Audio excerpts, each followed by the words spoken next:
du Père et du Fils et du Saint-Esprit. Amen. Seigneur notre Dieu, par l'illumination de l'Esprit Saint, tu as instruit le cœur de tes fidèles. Rends-nous dociles à ton esprit pour apprécier ce qui est juste et donne-nous toujours le réconfort de sa présence par le Christ notre Seigneur. Évangile de Jésus-Christ selon Saint Jean. En ce temps-là, Jésus disait aux Juifs, « Si c'est moi qui me rends témoignage, mon témoignage n'est pas vrai. C'est un autre qui me rend témoignage, et je sais que le témoignage qui me rend est vrai. Vous avez envoyé une délégation auprès de Jean le Baptiste, et il a rendu témoignage à la vérité. Moi, ce n'est pas d'un homme que je reçois le témoignage, mais je parle ainsi pour que vous soyez sauvés. Jean était la lampe qui brûle et qui brille, et vous avez voulu vous réjouir un moment à sa lumière. Mais j'ai pour moi un témoignage plus grand que celui de Jean. Ce sont les œuvres que le Père m'a envoyé d'accomplir. Les œuvres même que je fais témoin que le Père m'a envoyé. Et le Père qui m'a envoyé, lui, m'a rendu témoignage.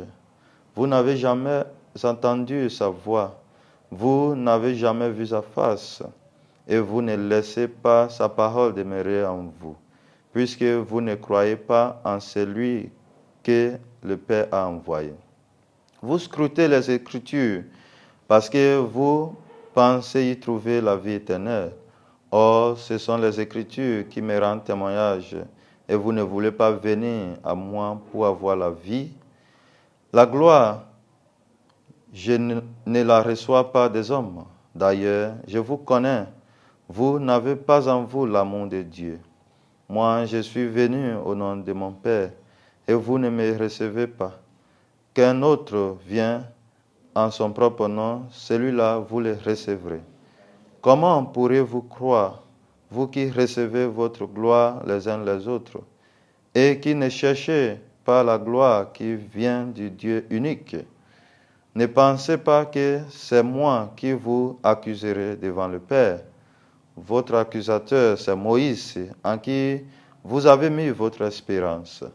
Si vous croyez Moïse, vous me croirez aussi, car c'est à mon sujet qu'il a écrit. Mais si vous ne croyez pas ces écrits, comment croyez-vous mes paroles? Acclamons la parole de Dieu. Louange à toi, Seigneur Jésus. Aujourd'hui, jeudi 23 mars, nous sommes toujours dans la 4e semaine du Carême.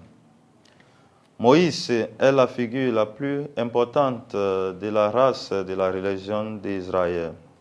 En effet, les Israélites d'autrefois et même le peuple juif d'aujourd'hui croient que Dieu leur a donné leur religion, le judaïsme, par l'intermédiaire de Moïse. Cela fait de Moïse la plus haute autorité à côté de Dieu. Tout ce qu'il disait ou écrivait portait le sceau de Dieu. Mais les gens ne suivaient pas toujours Moïse, par exemple, quand il fabriquait un vœu fondu pour l'adorer. Ils n'ont pas non plus obéi à Moïse quand ils ont refusé d'accepter son témoignage au sujet de Jésus. Cela n'a pas troublé Jésus parce qu'il avait un témoignage beaucoup plus élevé, celui de son Père, né des miracles qu'il a accomplis. Même Jésus n'a pas été suivi tout le temps. Il était critiqué par les scribes et les pharisiens. Qui êtes-vous, chers fidèles du Christ?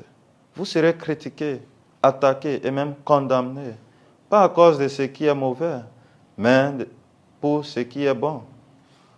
On est souvent dérangé et découragé par cela parce qu'on a conditionné le bien sur les applaudissements et les reconnaissances extérieures. C'est-à-dire, si on fait le bien et les gens ne nous applaudissent pas, on se tait, on arrête de faire le bien. Si le bien que nous faisons, chers fidèles du Christ, sont indépendants des applaudissements, nous n'aurons pas de problème. Si nous faisons l'œuvre de Dieu et que les gens refusent de nous montrer de la reconnaissance, cela ne devrait pas nous déranger. il suffit que nous ayons la reconnaissance de Dieu dont nous faisons l'œuvre. Que Dieu nous donne ces grâces de tenir toujours, même dans les persécutions, même dans la condamnation, surtout quand nous faisons ces œuvres, même si on n'est pas reconnu, même si on n'est pas applaudi.